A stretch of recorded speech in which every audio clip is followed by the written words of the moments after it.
¿qué tal? Mi nombre es Carolina Fernández del programa de Psicología de la Corporación Universitaria Antonio José de Sucre, y a raíz de esta pregunta de qué es infancia, los voy a invitar para que hagamos un recorrido por la historia para conocer qué sucedió por todo este tiempo con la infancia.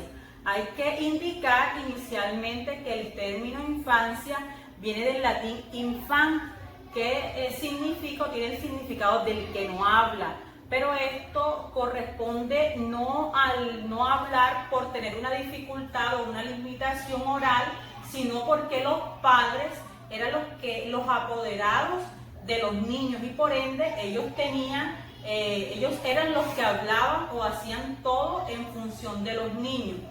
Por así decirlo, los niños no tenían por ellos mismos derecho alguno. Entonces nos remontamos primeramente en Egipto, en las antiguas civilizaciones de Egipto, en el año 3150 a.C., donde establecemos que ahí el niño desarrollaba las actividades del padre y las niñas desarrollaban las actividades domésticas que hacía la mamá en casa. Hay que resaltar que en esta época los niños eran deseados para las familias. Continuando con esta línea del tiempo, seguimos en Grecia, en el año 1100 a.C., donde podemos establecer que aquí los niños, el padre se encargaba de la educación de ellos, dirigiéndolos por cualquier circunstancia, y se encargaba asimismo de la educación de los niños. Desarrollaban o hacían lo mismo que hacían sus padres. Siguiendo con la línea del tiempo, en Roma, para los años 753 a.C., podemos destacar sucesos importantes. Uno de ellos es que aquí el padre, por así decirlo, era como la sombra de su hijo, y para las niñas era su madre. Entonces los niños desarrollaban todo lo que hacían sus padres, y el padre era el encargado de la educación tanto de los niños como de las niñas, y la madre era la que enseñaba a las niñas todo lo que tenía que ver con el protocolo y con todas las actividades sociales de ese tiempo. Cabe destacar que esta época específicamente de Roma fue marcada con algo que se denominó el infanticidio, ¿sí? Donde los padres decidían por algunas circunstancias específicas, llámense porque no tenían dinero o porque el niño venía con una condición de dificultad orgánica, o si eran niñas y las consideraban inútiles, pues los niños en ese momento tenían la facilidad, los padres, de decidir si morían o no los niños. Por eso fue una época marcada por el infanticidio. Para los años 354 y 330 a.C., los niños eran muy protegidos, eran dependientes de sus padres totalmente. De igual manera, niños que eran deseados, pero que vivían a la sombra de sus padres, protegiéndolos todo el tiempo. En la edad del medioevo o la Edad Media podemos establecer que surge la posición de la Iglesia. La Iglesia, en constitución del Papa, era quienes daban las directrices para dirigir a los niños, lo que ellos debían hacer y aún su enseñanza.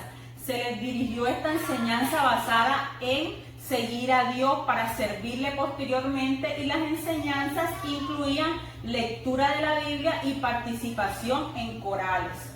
Para el siglo XV, los niños eran establecidos como niños indefensos, niños también dependientes.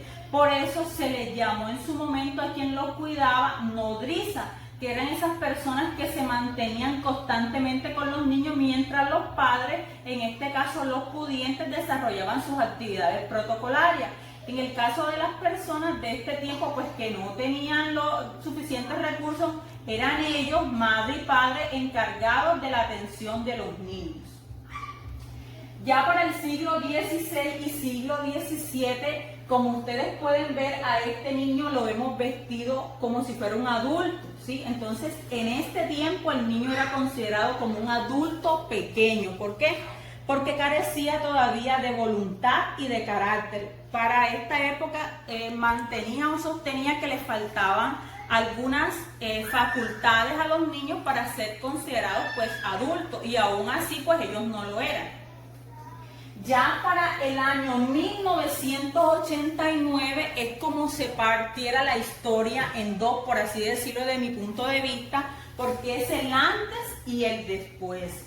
En 1989 se firmó la Declaración de los Derechos de los Niños y las Niñas a través de una reunión de la Asamblea General de las Naciones Unidas, donde quedaron establecidos los derechos fundamentales de los niños, y es aquí donde muchos países del mundo se adhieren a esta iniciativa para decir ellos y ponerse enfrente de que ellos también velarían por los derechos de los niños y las niñas.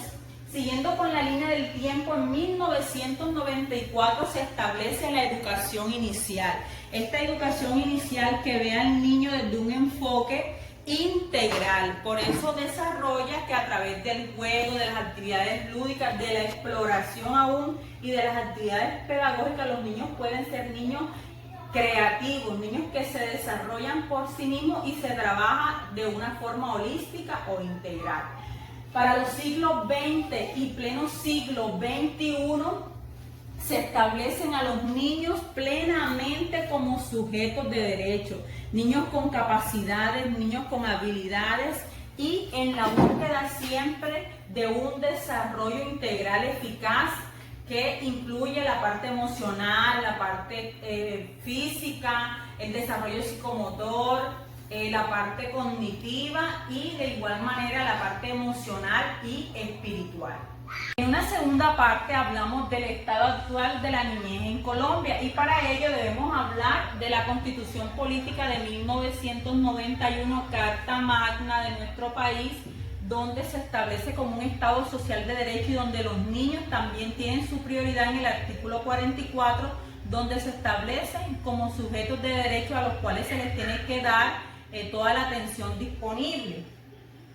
En el 2002 podemos establecer una iniciativa o una acción que surge de una entidad como es el ICBF, donde se establece Yo Soy Primera Infancia alrededor del 2002, donde se genera todo un movimiento para dar protección integral y también pues que los niños pudieran desarrollarse integralmente.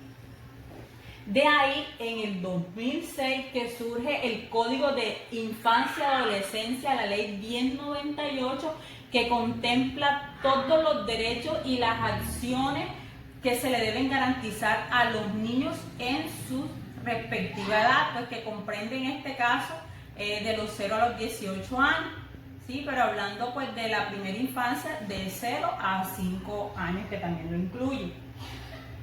Por lo que vemos en este dibujo una representación de lo que sucede con nuestros niños en Colombia actualmente. Colombia ha garantizado una atención diferencial, una atención inclusiva para que todos los niños puedan desarrollarse integralmente, y asimismo en su constitución de sujetos de derecho se pueda velar por los derechos de ellos y que no sean vulnerados. Por eso se han articulado alrededor de nuestro país diferentes entidades en cabeza del Instituto Colombiano de Bienestar Familiar para dar prioridad a la atención y a los derechos de los niños. Y ahora los quiero conectar con mi compañera Valentina, que también les va a tener un tema muy interesante para que estén al día. Hola, mi nombre es Valentina Monterrosa y hoy les vengo a hablar sobre los enfoques teóricos del desarrollo y su aplicación sobre el desarrollo humano. Encontramos tres principales representantes que son organicismo, culturalismo y mecanicismo, los cuales aportaron unas características de gran importancia al desarrollo humano. La teoría organicista corresponde a las tradiciones filosóficas como el idealismo, racionalismo y naturalismo. Autores como Rawls, Leibniz y Kant resaltaron los procesos internos al explicar el desarrollo humano. Entre las características del organismo, para ellos el cambio evolutivo es secuencial, irreversible, estructural y cualitativo, unidireccional y el cambio evolutivo tiene una meta, alcanzar la culminación del desarrollo. También podemos decir que teorías basadas en este modelo resaltaron los procesos de cambio generados por la actividad del individuo. Entre ellas destacamos la teoría psicoanalítica de Sigmund Freud, donde él propone un modelo de funcionamiento psicológico consciente a partir de determinantes inconscientes. Plantea la personalidad en términos de conflicto entre impulsos, instintos y valores socioculturales, al igual que plantea la personalidad entre el principio de la realidad y el principio del placer. La teoría del modelo culturalista se basa en los factores sociales y culturales. Encontramos a autores como Erich Fromm, Sullivan y Karen Horney. Sullivan hace un aporte donde él describe una angustia que la llamó básica, que es adquirida en las primeras etapas de la vida, o sea, en la infancia, y es transmitida por los padres. Esta ponía en evidente riesgo la necesidad que tiene el niño de seguridad. Esta necesidad de seguridad no tiene un origen sexual para él, sino que está fundamentada en la socialización. La teoría del modelo mecanicista ve al hombre y a la máquina que reaccionan a las fuerzas y a los estímulos externos. Entre las características podemos decir que el cambio evolutivo equivale al cambio conductual. Frente al cambio de estimulación del sujeto, cambia de respuesta. El comportamiento es una combinación lineal y aditiva de elementos discretos que le dan sentido a la totalidad. El cambio se origina según una relación causa y efecto. El cambio es cuantitativo. El cambio cualitativo no se produce, es en realidad una acumulación de secuencias de aprendizaje o de secuencias estímulos-respuesta. Y el cambio evolutivo se produce en función de las condiciones estimulares y ambientales, es relativo. Podemos explicar la teoría mecanicista con los ejemplos del condicionamiento clásico de Watson, condicionamiento operante de Skinner y el aprendizaje social de Bandura que se da por imitación. Muchas gracias.